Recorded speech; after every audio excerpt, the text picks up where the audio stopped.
दोस्तों, क्या महाराष्ट्र में लग सकता है राष्ट्रपति शासन? क्या आज रात 12 बजे के बाद महाराष्ट्र में राष्ट्रपति शासन लग जाएगा औपचारिक तौर पर? ये सवाल अब बहुत प्रबल तरीके से खड़े हो गए हैं। बड़ी हैरानी की बात है दोस्तों, एक ऐसा राज्य जहां संवैधानिक संकट जैसी कोई स्थिति हो, वहां राष्ट्रपति शासन लगे तो समझ में आता है। लेकिन ऐसा राज्य जहां पर अभी 3 दिन पहले क्लियर मैंडेट आया है, किसी तरह की कोई पशुपेश नहीं है, वहां राष्ट्रपति शासन लगाने की नौबत आ जाए, ये अपने आप में। दोस्तों, महाराष्ट्र के चुनाव के बाद जो रिजल्ट सामने निकल कर आया है, उसके बाद से बीजेपी पार्टी के सामने बहुत बड़ी बड़ी चुनौतियां सामने निकल के आ रही हैं। अब दावा किया जा रहा है कि आज रात को महाराष्ट्र के अंदर राष्ट्रपति शासन लगेगा। प्रधानमंत्री नरेंद्र मोदी जी के पास सिर्फ आज रात तक का टाइम है, उसके बाद राष्ट्रपति शासन लगा दिया जाएगा। वहीं पर एकनाथ शिंदे इस्तीफा देने जा रहे हैं। तो क्या कुछ खबर सामने निकल के आ रही है, जिस खबर को देखने और सुनने के बाद शायद बीजेपी के अंदर बहुत ज्यादा उछल कुचल मची पड़ी है। हमारे साथ वरिष्ठ पत्रकार मौजूद हैं, कुमकुम बिनवाल। उनकी इस रिपोर्ट को आप लोग जरा गौर से सुनिए। दोस्तों, क्या महाराष्ट्र में लग सकता है राष्ट्रपति शासन? क्या आज रात 12 बजे के बाद महाराष्ट्र में राष्ट्रपति शासन लग जाएगा औपचारिक तौर पर? ये सवाल अब बहुत प्रबल तरीके से खड़े हो गए हैं। बड़ी हैरानी की बात है दोस्तों, एक ऐसा राज्य जहां संवैधानिक संकट जैसी कोई स्थिति हो, वहां राष्ट्रपति शासन लगे तो समझ में आता है।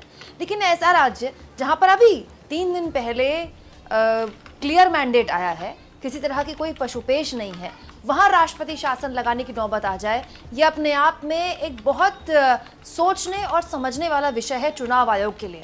आप कहेंगे कुमकुम, चुनाव आयोग की इसमें क्या गलती है, और आखिर राष्ट्रपति शासन महाराष्ट्र में क्यों लगेगा जब क्लियर मैंडेट वहां की जनता दे चुकी है? सब कुछ मैं आपको तफसील से बताने वाली हूं, और साथ में ये भी बताने वाली हूं दोस्तों कि कैसे बीजेपी ने एकनाथ शिंदे का पत्ता काट दिया है।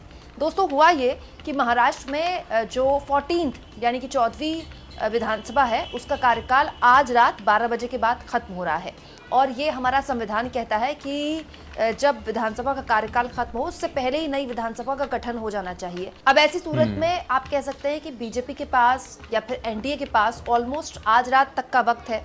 आज रात तक या तो वो सरकार बनाने का दावा पेश कर दे, या राज्यपाल बीजेपी के किसी नेता, देवेंद्र फडणवीस का नाम चल रहा है कि उनको सीएम बनाना चाहती है बीजेपी, तो बीजेपी के किसी नेता को शपथ ग्रहण करवा दे और एक तरह से प्रदेश को मुखिया मिल जाए या प्रदेश को नई सरकार का नेतृत्व करने वाला मिल जाए।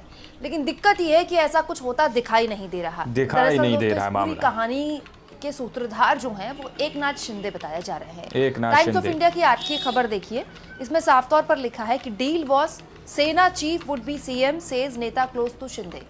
टाइम्स ऑफ इंडिया की इस खबर के मुताबिक एकनाथ शिंदे के बेहद करीबी एक नेता ने टाइम्स ऑफ इंडिया को बताया है कि एकनाथ शिंदे के साथ लोकसभा चुनाव के बाद जब मीटिंग्स हुई बीजेपी की, तो ये वादा किया गया कि चाहे सीटें किसी की भी कितनी आए, मुख्यमंत्री एकनाथ शिंदे ही बनाए जाएंगे अगर एनडीए की सरकार फिर से आ जाती है तो।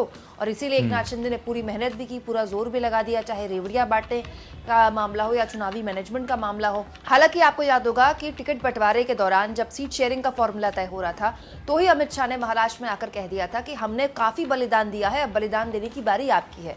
उस वक्त ये साफ हो रहा था कि ऐसा लगता नहीं कि बीजेपी एकनाथ शिंदे को सीएम बनाने के प्लान में है, और ऐसा कुछ होता तो एकनाथ शिंदे के नाम का ऐलान कर दिया जाता चुनाव से पहले ही, लेकिन उनको सीएम बनाने के नाम का ऐलान नहीं किया गया।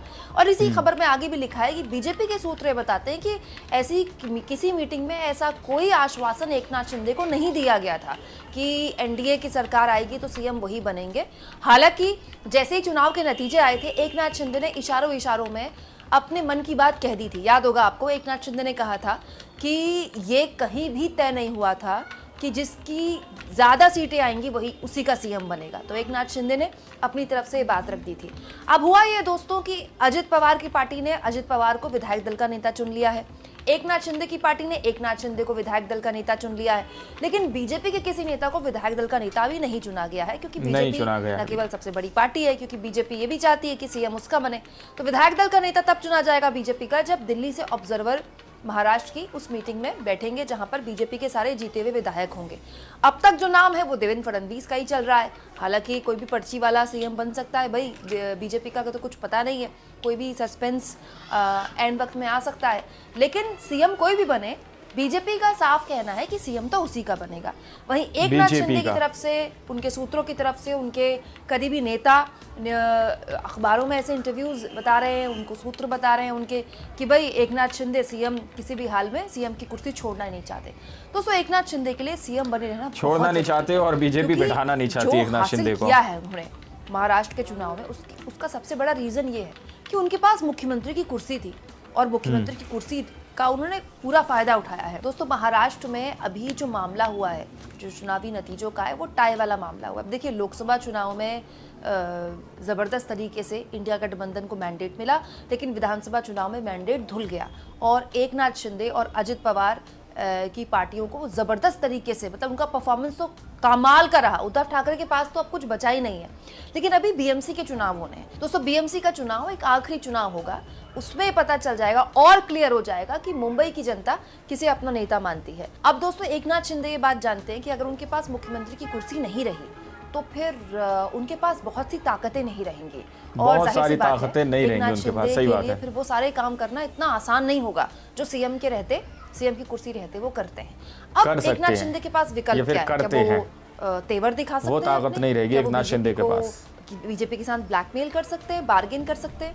नहीं दोस्तों, एकनाथ शिंदे के पास वो विकल्प ही नहीं है। वो भी विकल्प नहीं है। जिस तरह से जीती है, जितनी सीटें बीजेपी के पास हैं और अजित पवार के पास जितनी सीटें हैं, उसको मिला के ही पूर्ण बहुमत की सरकार बनाकर वो सरकार बनाने का दावा पेश कर सकते हैं। बीजेपी चाहे तो आज शिवसेना यानी कि एकनाथ शिंदे की शिवसेना को साइड करके अजित पवार को साथ लेकर आराम से सरकार बना सकते हैं। बीजेपी के लिए कोई बिग डील नहीं है क्योंकि उसके पास आंकड़े हैं, उसके पास बहुमत का आंकड़ा केवल अपनी पार्टी और अजित पवार की पार्टी के साथ ही है। अजित पवार ने खेल अलग कर दिया है। अजित पवार और एकनाथ शिंदे की कभी पटी नहीं एक सरकार में रहने के बावजूद भी। इसीलिए अजित पवार ने देवेंद्र फडणवीस के नाम पर पहले ही मोहर लगा दी। अजित पवार ने साफ तौर पर कह दिया कि देवेंद्र फडणवीस अगर सीएम बनते हैं तो उन्हें कोई दिक्कत नहीं है। अजित पवार की पार्टी ने ही कह दिया है, तो जाहिर सी बात है वो रीजन ये है क्योंकि अजित पवार की पार्टी नहीं चाहती, अजित पवार नहीं चाहते कि किसी भी हाल में एकनाथ शिंदे मुख्यमंत्री बने। तो अब अजित पवार भी खुला समर्थन कर चुके हैं, उनकी पार्टी खुला समर्थन कर चुकी है देवेंद्र फडणवीस की, और देवेंद्र फडणवीस तो खुद ही सीएम का पूरी तरह से सीएम की तरह अपने आप को पूरे चुनाव में प्रोजेक्ट कर चुके हैं। और बीजेपी के कार्यकर्ता भी कहते हैं कि देवेंद्र फडणवीस ने पूरी मेहनत की है और उन्हीं का नाम फिलहाल पूरी मेहनत की है, लेकिन बीजेपी नहीं बना रही। बात यह है कि अब एकनाथ शिंदे के पास कोई विकल्प नहीं है। एकनाथ शिंदे को या तो आज या आज रात तक इस्तीफा देना पड़ेगा, और अगर ये सारा गड़बड़ झाला वक्त पर तय हो जाता है तो हो सकता है कि आज रात से पहले राष्ट्रपति शासन लगना बच जाए। जो राज्यपाल हैं वो अर्जेंसी में मुख्यमंत्री पद की या डिप्टी सीएम की, जिसको भी जो भी सीएम बनना है, जिसको भी डिप्टी सीएम बनना है, उसका शपथ ग्रहण करवा दें। क्योंकि महाराष्ट्र में तो ये पहले भी हुआ है, आधी रात में देवेंद्र फडणवीस का शपथ ग्रहण हुआ था, अजित पवार डिप्टी सीएम बन गए थे। हालांकि वो सरकार नहीं चली थी, लेकिन महाराष्ट्र में ये हुआ है। अगर ये हो जाता है तो फिर तो राष्ट्रपति शासन लगना शायद बच जाए, लेकिन अगर ये सब नहीं हुआ तो फिर राष्ट्रपति शासन लगना तय है। तो अब इस पूरे के पूरे गड़बड़ झाले के लिए मैं चुनाव आयोग को क्यों जिम्मेदार मान रही हूँ? दोस्तों चुनाव आयोग ने महाराष्ट्र के चुनाव को इतना लेट किया कि आज स्थिति ये हो गई है कि एक राज्य में जहां कोई संवैधानिक संकट नहीं, जहां जनता ने क्लियर मैंडेट दिया है, वहां भी राष्ट्रपति शासन लग रहा है। हालांकि राष्ट्रपति शासन महाराष्ट्र में पहली बार नहीं लग रहा है, आपको याद होगा पिछली बार भी राष्ट्रपति शासन, लेकिन नौबत क्यों आ रही है? इतना लंबा ड्रामा चला था डिसाइड नहीं कर पा रहे। उद्धव ठाकरे ने नाता तोड़ लिया था, एनडीए से अलग हो गए थे, फिर वो सीएम बने थे। उससे पहले भी काफी बार्गेनिंग चली थी, जब शिवसेना और बीजेपी एक थे तो भी दोस्तों किसको कौन सा कैबिनेट मिलेगा उसको लेकर इतनी लंबी बार्गेनिंग चली थी। लेकिन अब तो ऐसी स्थिति नहीं होनी चाहिए। एक गठबंधन को पूर्ण बहुमत दिया है महाराष्ट्र की जनता ने, तो फिर जल्दी जल्दी इस बात को लेकर सहमति बना लेनी चाहिए थी। और इसके साथ साथ दोस्तों चुनाव आयोग को भी थोड़ा वक्त देना चाहिए था। महाराष्ट्र का चुनाव इतना लेट किया गया कि आप देखिए चुनाव के नतीजे आए 23 तारीख को, और जो विधानसभा का कार्यकाल है वो खत्म हो रहा है 26 तारीख को, यानी कि आज रात। केवल 3 दिन का वक्त है। सरकार में कौन कौन शामिल होगा, किसको कौन सा कैबिनेट मिलेगा, किसको कौन सा मंत्रालय मिलेगा, ये सब कुछ अभी हो सकता है बार्गेन हो रहा हो, इस पर बातचीत हो रही हो। लेकिन जब एकनाथ शिंदे ने सीएम के पद से इस्तीफा ही नहीं दिया है तो उन्होंने अपने तेवर सख्त कर दिए हैं कि अगर वो सीएम का पद छोड़ते भी हैं तो वो तगड़ी बार्गेनिंग करेंगे। एकनाथ शिंदे हो सकता है डिप्टी सीएम बना दिए जाएं, और एकनाथ शिंदे के लिए कोई बड़ी बात भी नहीं होनी चाहिए डिप्टी सीएम बनना, क्योंकि देवेंद्र फडणवीस जब सीएम बन के डिप्टी सीएम बन सकते हैं तो एकनाथ शिंदे क्यों नहीं बन सकते।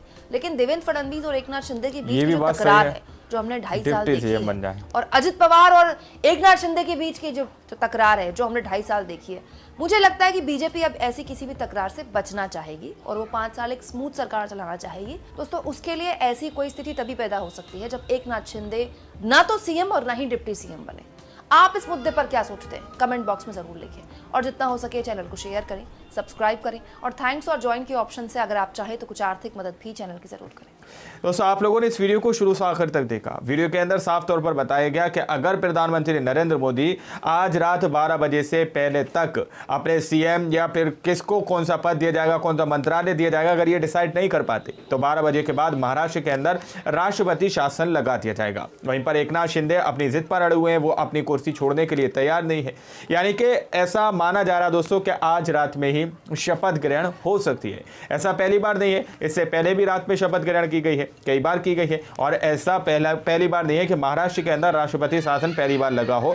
सीधे तौर पर यहाँ पर पत्रकार महोदय बता रहे हैं। आप लोगों ने इस पूरी रिपोर्ट को देखा, सुना। अब आप लोग जरा सोचकर बताइए कि जिस तरह से वहां पर जनता का जनादेश सामने निकल कर आ चुका था 23 तारीख को, आज 26 तारीख है, 3 दिन हो चुके हैं। 3 दिन के अंदर प्रधानमंत्री नरेंद्र मोदी जी ने आखिर क्यों कोई फैसला नहीं लिया? आखिर मोदी जी ने क्यों किसी को अभी तक का कोई पद नहीं दिया? क्यों किसी का अभी तक गठन जो है सामने निकल कर नहीं आया कि किसको कौन सा मंत्रालय दिया जाएगा, कौन को किस कुर्सी पर बैठाया जाएगा? तो ये खबर जो है दोस्तों काफ़ी सामने निकल के आ रही है और एकनाथ शिंदे जो है बार्गेनिंग करने के स्थिति में इस वक्त है नहीं है।